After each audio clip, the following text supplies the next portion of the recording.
que ya lo aprendieron muy bien en el primer semestre, la autoinmunidad pues es una enfermedad relativamente común y probablemente han de tener conocidos o familiares que tengan alguna enfermedad autoinmune. Pero hay enfermedades desde muy suaves hasta muy fregadas, entonces pues se le está dando mayor importancia porque hay quienes creen de que la autoinmunidad está aumentando en el mundo también. Es decir, no sabemos bien si de verdad está aumentando la incidencia porque hay algunos factores como en la alergia. En la alergia se mencionan los factores ambientales que ustedes ya les dije, los jabones y todas las cosas de esa edad. Y con la autoinmunidad también puede ser que sea algo parecido. Han ido más o menos paralelo el aumento, ¿verdad?, de enfermedades autoinmunes. Y podemos decir que es una enfermedad muy importante porque afecta entre el 5 y el 10% de la población mundial. Es decir, es una enfermedad relativamente frecuente, ¿verdad? Y es una carga importante de morbilidad y mortalidad. Es decir, involucra sufrimiento, involucra gastos grandes para los sistemas de salud, ¿verdad? Entonces, pues, si se pudiera evitar sería lo ideal, ¿verdad? ¿Y qué es la autoinmunidad? Pues en términos muy sencillos es la respuesta inmune equivocada contra lo propio, ¿ok? Precisamente autoinmunidad, la defensa en contra.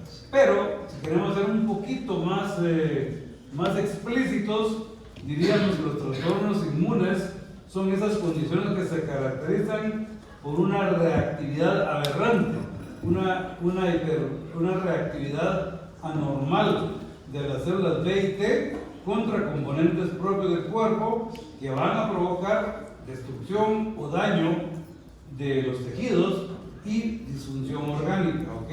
Van a hacer que algunos órganos como el páncreas, como la tiroides, no funcionen adecuadamente, ¿ok? En otros casos, como en las reumáticas, vamos a ver que va a ir un daño al tejido que puede ir destruyendo totalmente los cartílagos articulares que van a llevar a deformidad, incluso a dejar que la gente pueda caminar, por ejemplo, ¿verdad? ¿Okay? La movilidad. Entonces, estos básicamente son los trastornos autoinmunes.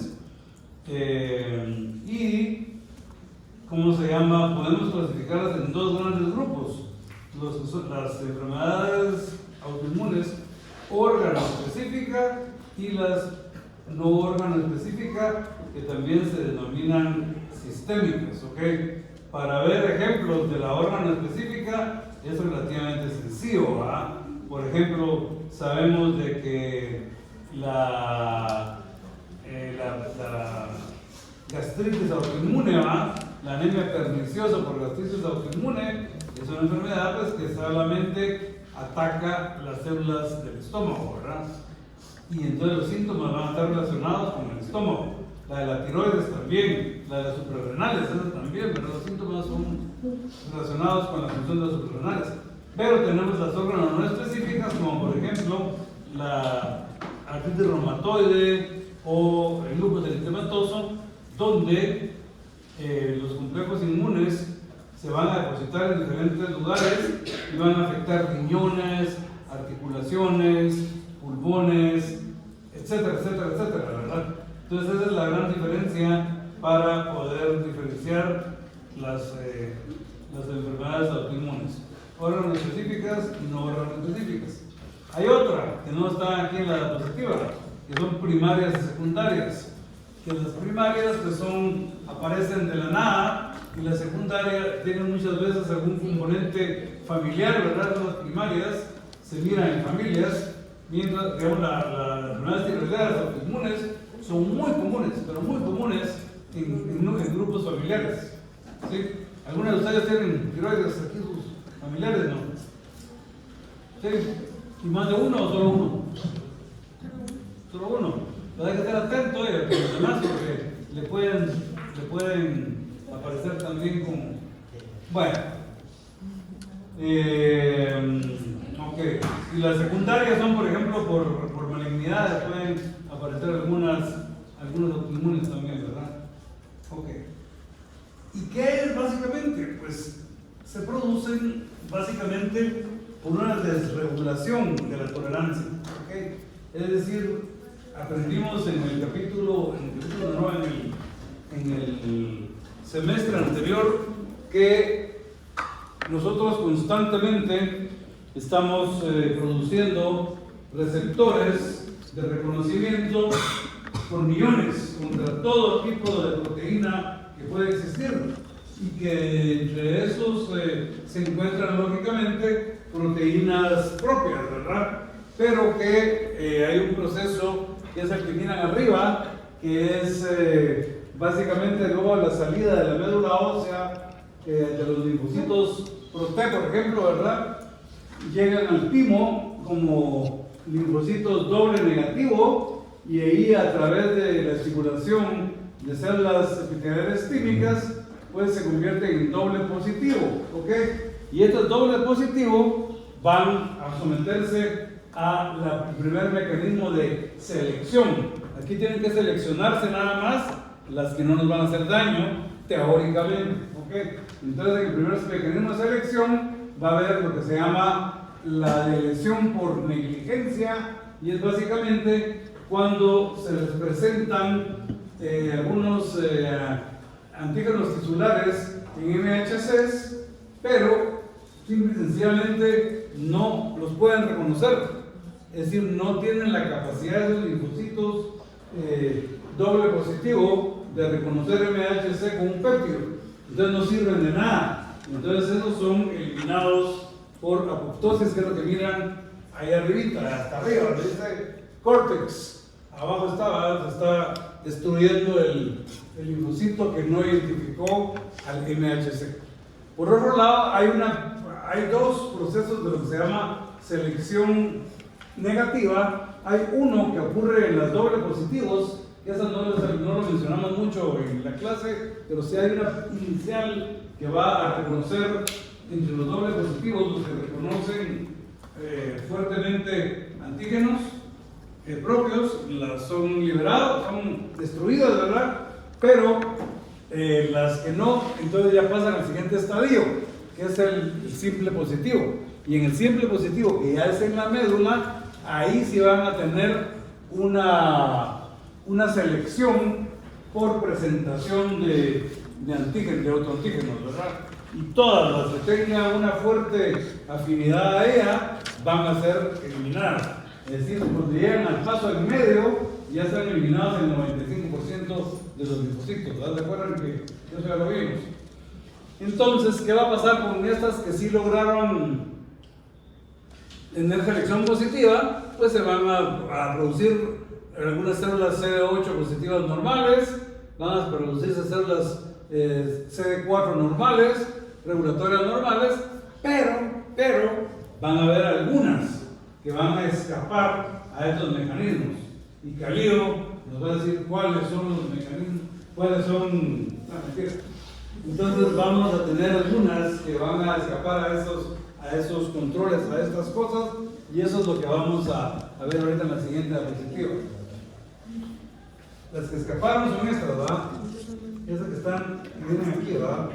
Que pueden ser de tres tipos. Vamos a ver. Y eso se mira acá, ¿ok? Pueden ser células T autorreactivas que están así porque tienen un mimetismo molecular. Hay unas que tienen doble TCR o TCRs duales, y otras tienen TCRs quiméricos. ¿Qué quiere decir quimérico? ¿Qué es algo quimérico? ¿Quién sabe qué es quimérico? ¿Alguien sabe? Es una quimera. Es un animal mítico. ¿Ah? Es un animal mítico, ¿no? ¿Y de qué estaba constituido? De 3 cabezas. Bueno, básicamente es una cosa que es una unión de dos cosas por lo menos, porque tiene de una y tiene de la otra, ¿verdad? Entonces en el quimérico hay regiones variables alfa y beta, ahorita la vamos a ver, ¿ok? El sistema inmune, pues como dijimos, tiene múltiples filtros, ¿verdad? Para evitar que esos autorreactivos puedan escapar, pero por ejemplo algunos de estos receptores van a reconocer algunos epítopos de bacterias que tienen mucha similitud con algún tejido, por ejemplo con las células cardíacas, células miocárdicas, por ejemplo, ¿verdad? Entonces en la fiebre reumática, digamos, ciertos epítopos, que no todos tenemos la capacidad de presentarlo, porque eso va a depender de nuestro MHC, ¿verdad? Pueden promover que haya una sensibilización, es decir, que haya ya un clon de linfocitos que va a estar produciendo anticuerpos contra esta proteína, contra ese epítopo, y como ese epítopo desgraciadamente se parece mucho a uno que hay en las células cardíacas, cuando hay una inflamación, es decir, otra amigdalitis, otra estreptocócica, va a haber un doble estímulo, el estímulo del antígeno y el estímulo de la infección, es decir, está ocurriendo una infección. Ese doble estímulo va a hacer de que las células que reconozcan, que tengan un mimetismo molecular, vayan a atacar a las células cardíacas y va a producir la carditis reumática. ¿Okay? Esa es una posibilidad de células T autorreactivas. Las duales es básicamente una misma célula tiene dos receptores T. ¿Y cómo ocurre eso? Pues es un error en la selección. Cuando es probada la célula, prueban el receptor que reconoce débilmente o no reconoce los autoantígenos y entonces pasa, no es destruida, pero tiene un receptor que sí tiene la capacidad y si ocurren las condiciones va a iniciar la autoinmunidad, ¿ok? Y la quimérica es un TCR que se forma a través de una mezcla de región variable alfa y región variable beta, ¿ok?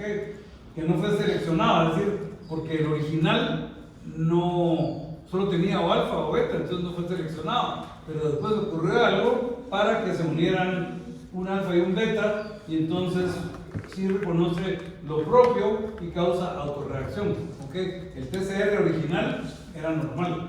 Esto, de una vez les digo, ocurre muy, muy raro de forma natural, pero sí ocurre con algunos tratamientos inmunológicos, pero no tienen por qué llegar a más profundidad con eso, porque no creo. ¿Sí? Entonces, ¿y qué es finalmente lo que va a ocurrir? Que haya esa activación, pues, por ejemplo, cuando hay una infección, hay necrosis y liberación de autoantígenos, y entonces cuando hay mucho autoantígeno, entonces si hay alguna célula que lo reconoce, como ya va a haber suficiente, va a comenzar a activarse. Acuérdense ustedes de que para que haya una activación del sistema inmune adaptativo, no va a ser solo con un antígeno nada más que hay en el cuerpo.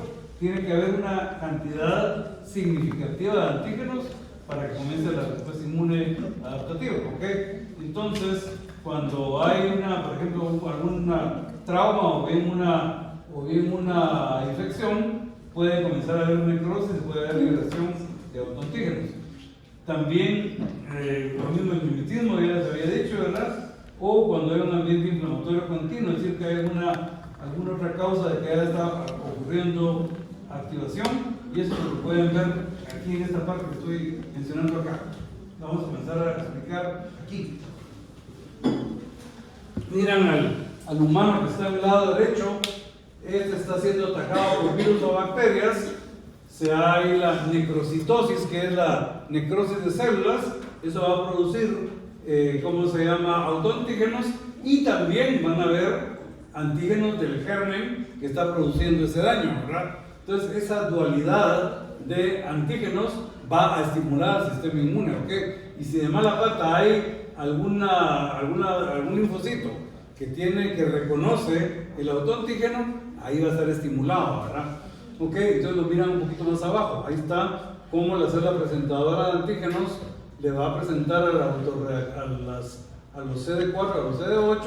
En el caso de los CD8, va a activarlos para que vaya a haber citotoxicidad, y abajo a los CD4 los va a activar para que se conviertan en células B que a su vez van a producir células plasmáticas, autoanticuerpos que pueden llegar a atacar o pueden llegar a producir una muy leve inflamación. ¿Ok?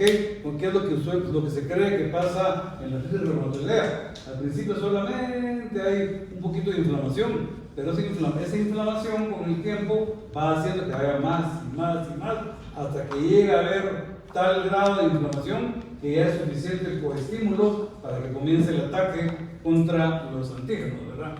Entonces ahí está la activación en cadena. Entonces ahí es lo que se mira, ¿verdad? Que los anticuerpos van produciendo inflamación, los macrófagos, neutrófilos, etcétera, secretan interleucinas que a su vez van haciendo que el círculo se mantenga. ¿Ok?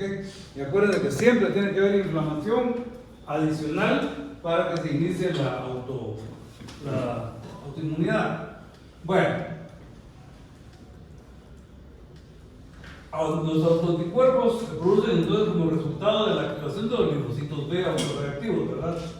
Y estos anticuerpos se han ido observando, se han ido a través de los años identificando, porque cuando íbamos a estudiar medicina no habían ni el 10% de los autoantígenos que hay ahorita, ¿verdad? Ahorita hay un cachimbo, ya no se pierde uno, ¿verdad? Pero han logrado identificar algunos como biomarcadores. ¿Qué es el concepto de Pereira de biomarcadores? ¿Qué crees que es un biomarcador?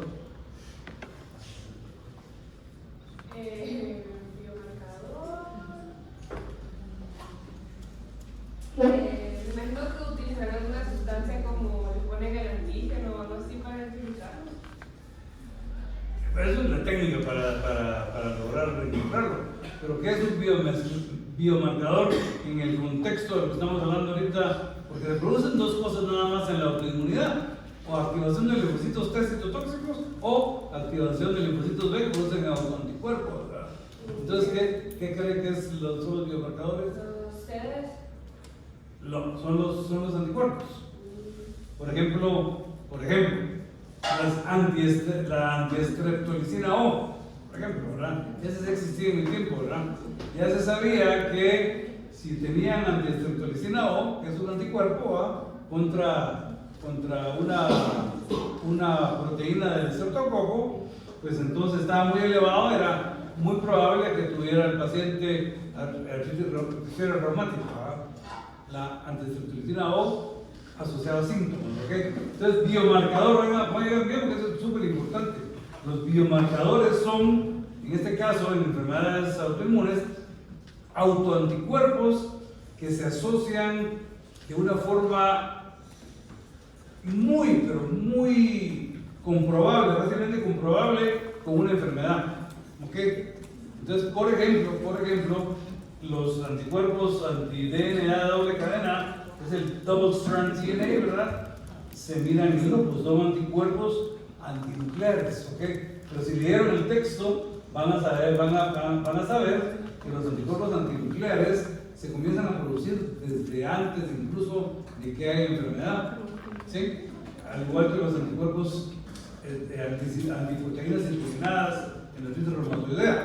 Son anticuerpos que se comienzan a producir aún sin tener la enfermedad. Y esto, ¿qué importancia tiene? Uno, que podemos decir este tiene riesgo de volverse, digamos, de desarrollar lupus o diabetes también, por ejemplo, ¿verdad? Entonces se están haciendo investigaciones para tratar de ver cómo se hace para prevenir que eso avance y que sea una enfermedad previsible, ¿ok? Pero los biomarcadores tienen que tener una correlación, esa es la parte importante, porque hay algunos que, digamos, se producen, encuentran ustedes, pero que no tienen una significancia clínica, ¿verdad? O hay algunos que aparecen en diferentes cosas, no son biomarcadores, solamente son autoanticuerpos, ¿ok? Entonces aquí tienen, por ejemplo, algunos ejemplos, ¿verdad? El factor reumatoideo, que es un factor que es antilocución FC de la inmunoglobulina G, ¿verdad? Da un montón de falsos positivos, ¿ok? Porque hay varias cosas que pueden positivizarse. Pero los antipéptidos cíclicos citrulinados, esos son súper específicos de la artritis reumatoidea. Y muchas veces ya antes de tener cualquier manifestación, ya están los anti-CCP positivos, ¿ok? Entonces ya uno está como que preparado, ¿verdad? Hay otros como los anticentrómeros, que son bastante característicos del síndrome de Graves, los antimembrana basal del síndrome de Good Pasture, los ANCA-P y los ANCA-C en diferentes formas de vasculitis, ¿ok? Todo esto es lo que vamos a aprender durante el curso, ¿ok? Todos estos anticuerpos, cuál es su función o qué nos indican, ¿va? Más o menos, ¿de acuerdo? Porque existe una relación muy fuerte entre el tipo de anticuerpo y la forma clínica que vamos a ver en el paciente, ¿va? Son herramientas entonces diagnóstica y pronóstica.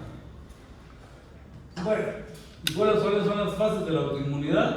Pues tenemos básicamente 3 o 4 fases, ¿ok? En el desarrollo, esto sí lo tienen que aprender muy bien. La fase de la predisposición, la fase de inicio, la fase de propagación y la de regulación o resolución, ¿ok? En la fase de predisposición pueden estar aquí podemos estar algunos, ¿verdad? Podemos ser, digamos, genéticamente, tener, por ejemplo, cierto tipo de HLA, que ustedes ya saben cómo es que funcionan los diferentes HLAs, y cada tipo de HLA va a tener la capacidad de ensamblar ciertos péptidos, ¿sí? Y algunos péptidos se ha determinado que son más inductores de autoinmunidad. Se parecen más esos péptidos a algún tejido que podamos tener, ¿sí? Entonces, pero no todos podemos presentar ese péptido, ¿ok? Solo podemos presentarlo algunos de nosotros. Entonces, por ejemplo, esa es la predisposición genética, predisposición ambiental. Por ejemplo, vamos a ver el lupus, que los anticuerpos antinucleares, ya les dije qué son, ¿verdad? ¿O no? En otra clase. ¿Qué son los anticuerpos antinucleares? ¿Quién sabe? ¿Nadie? ¿Los han oído ellos o no? ¡No! Ah, eso está mal.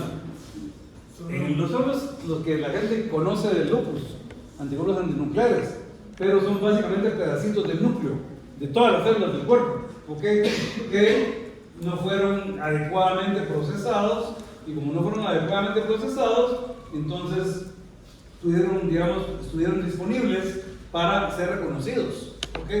Entonces los anticuerpos antinucleares, ¿cómo se llama? Pueden presentarse en muchas personas de ustedes, mujeres sanas, ¿ok? Y si, digamos, por ejemplo, no se andan asoleando demasiado ni nada, tal vez nunca vayan a desarrollar lupus, ¿ok? Pero los anticuerpos antinucleares en exceso se producen cuando van a quedar chamuscadas terribles, ¿verdad? Ya no está tan de moda, pero cuando yo estaba patojo, las chavas regresaban negras de la playa, negras, ¿verdad? Porque no solamente no se echaban bloqueadores, sino que se freían, se echaban grasa pues para quemarse más, ¿verdad? El copperton original era grasa, era aceite, ¿verdad? Entonces lo que hacían se quemaban, se producían un gran daño cutáneo, y eso es lo que produce liberación de residuos de DNA, ¿verdad? Y entonces eso en grandes cantidades, si la persona tiene la mala pata de haber tenido ya una pequeña sensibilización, puede dar lugar a que aparezca la enfermedad. Entonces esa es la parte, digamos, de la predisposición, ¿ok? Por supuesto que alguien que nunca sale al sol pues va a tener menos predisposición que alguien que trabaja como un albañil, ¿va? Bajo el sol todo el día, ¿va? ¿Ok?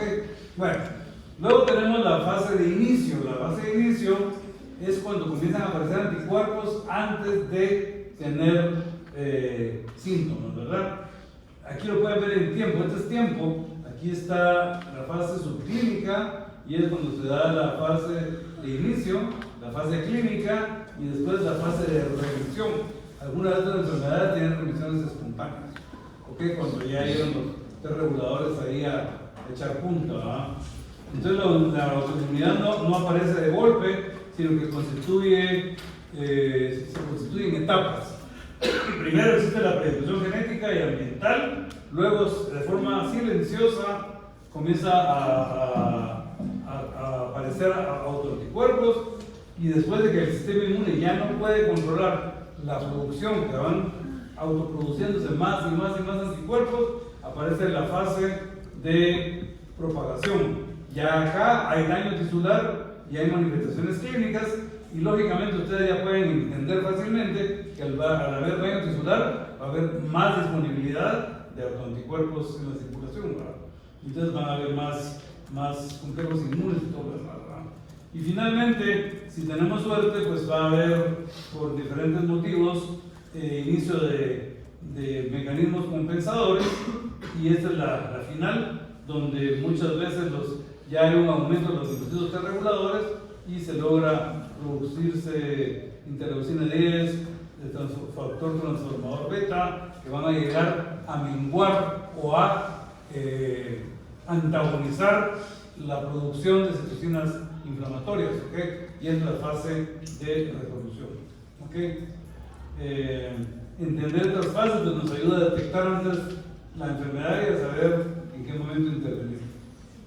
Mecanismos. Entonces, ¿qué mecanismos hay para que ocurra todo esto? Pues tenemos los efectos de la tolerancia central, por ejemplo, ¿verdad? Y hablamos de la molécula aire, de FOXP3.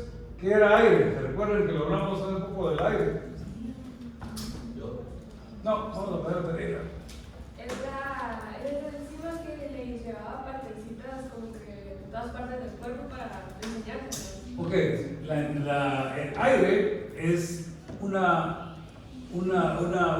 molécula importantísima porque va ayudando a que se le presenten a los linfocitos antes de madurar, ¿verdad? Se les presenten antígenos propios, ¿ok? Y entonces la deficiencia de aire, ¿qué es lo que nos va a darnos? Nacid, no. ¿Eh? Sí, ¿Cómo se llama? ¿Qué es el ACID? ¿cómo así? ¿Qué es? Una inhibición combinada, ¿eh? ¿Pero cómo se llama? ¿Pero qué quiere decir? Que va a haber deficiencia de. No. ¿Cómo se llama? Siempre te voy a decir que creo que te entendí mal lo que me dijiste. Lo que produce es un síndrome. ¿Qué se llama? Es autoimmune APC se llama, APC. Por eso te digo APC en inglés, APC en español. Es autoimmune polyendocrinopathy, neuropatía autoinmune y displasia ectodérmica con candidiasis. Esa es la AP es autoimmune polyendocrinopathy, la C es de candidiasis, la ED es de displasia ectodérmica.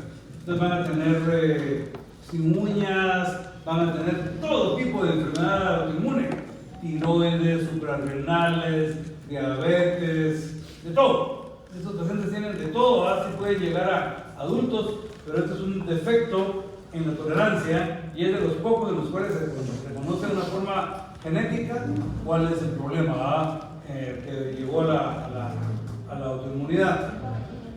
Hay otra, que es la deficiencia de FOXP3. ¿Quién se acuerda cuál es esa? ¿Qué es el FOXP3? ¿Qué es? ¿Quién sabe? Me recuerdo que ponga el punto. No tantas manos. A ver. Perfecto, muy bien, eso está bien. Hernández, ¿qué es? Vidal. Hernández Vidal. El FOXP3 es el gen, perdón, el factor de transcripción, el más importante para producir todas las citocinas de los T-Reg. Si no hay FOXP3 no se producen T reguladores, ¿ok? Y cuando no hay T reguladores, ¿qué es lo que pasa? Que comienzan también toda la autoinmunidad a florecer, ¿verdad? Y ese da el síndrome de IPEX, ¿ok? ¿Qué quiere decir IPEX? ¿Quién levantó la mano por allá atrás también? Ustedes, Mene. ¿Qué es el IPEX? O IPEX.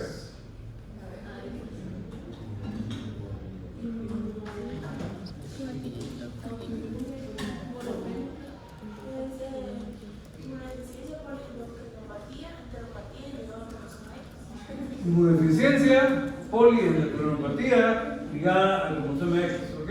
Es el IPEX y ese sí se mueren antes, ¿verdad? Pero también tienen un montón de enfermedades autoinmunes, ¿ok? ¿Por qué? Por ausencia de FOXP3, ¿ok? El mimetismo ya lo explicamos antes, ¿verdad? Es otro mecanismo. Modificación de autoantígenos, racitulación. Porque qué fácil, ¿verdad? Los autoanticuerpos, los anticuerpos citrulinados, ¿verdad? Pero ¿saben qué son los citrulinados? Pues yo les voy a explicar qué son los citrulinados. Después de que los receptores son, digamos, pasan porque no reconocen, ¿cómo se llama? A las proteínas de la sinovia, ¿ok? La síndrome reumatoidea, ¿sí? Porque el problema de la sinovia es de la síndrome reumatoidea, ¿sí lo saben, verdad? Va. Entonces ya lograron pasar porque no son autorreactivos.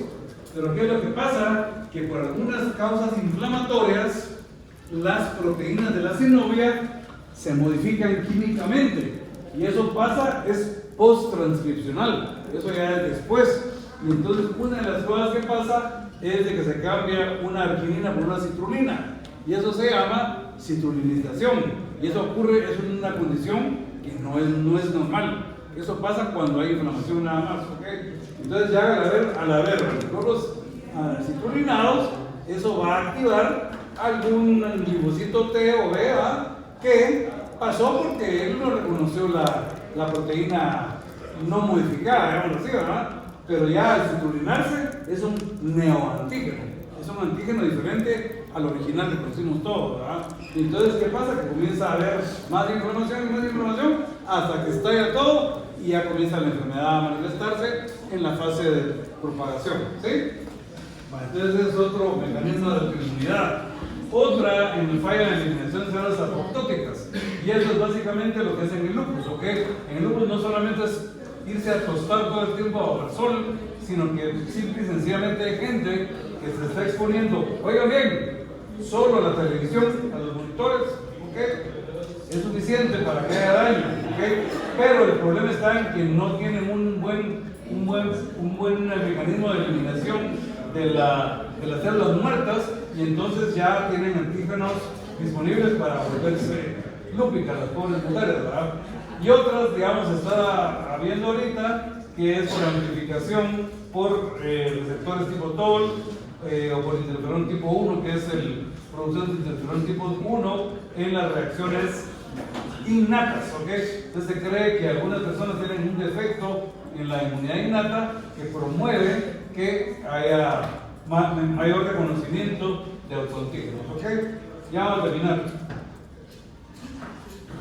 Ok, entonces ejemplos clínicos de enfermedades autoinmunes, la diabetes tipo 1, fíjense bien, el tipo 1 es contra los islotes de Langerhans, la artritis reumatoidea, donde tiene anticuerpos antiproteínas cíclicas citrulinadas, el lupus con sus anticuerpos antinucleares, los de doble cadena y los anti-Smith, la esclerosis múltiple con daño al sistema nervioso central, con células inmunes que llegan a destruir la mielina, etcétera, etcétera, ¿verdad?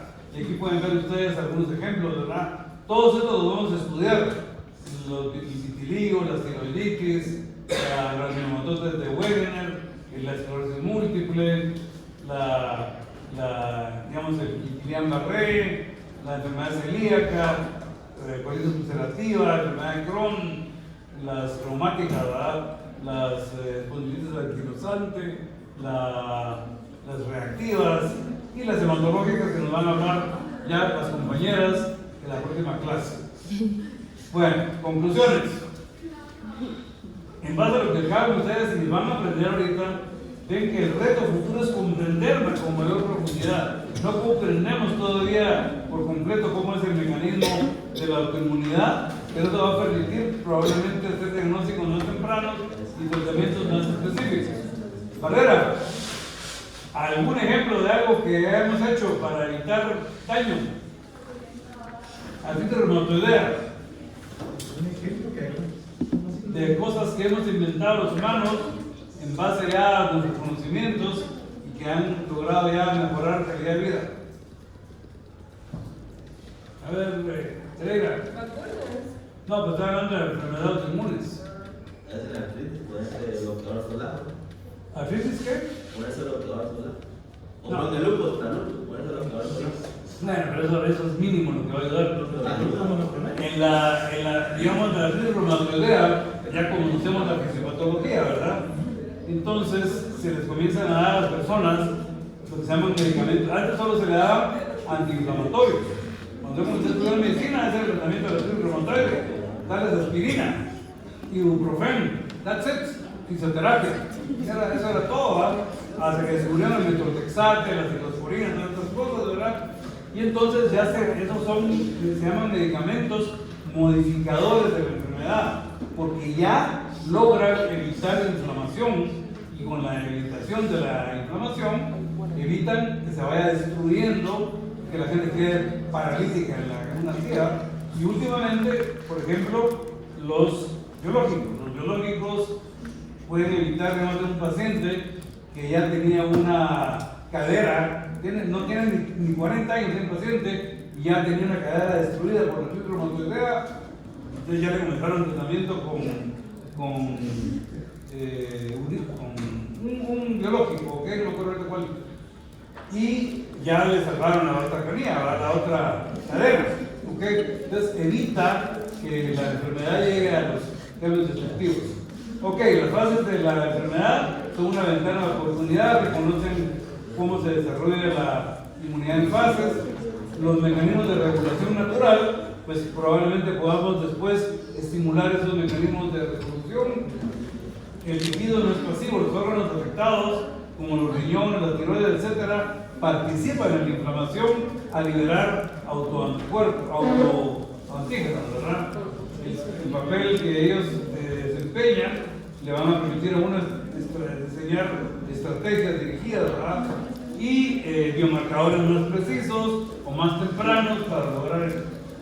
Bueno, entonces la última, la autoinmunidad no es un proceso estático ni irreversible. Entender sus fases, los mecanismos de regulación y la participación de los tejidos nos permitirá no solo tratar, sino también prevenir la enfermedad. El conocimiento profundo que sembramos será la base de las terapias del mañana. ¿Alguna duda?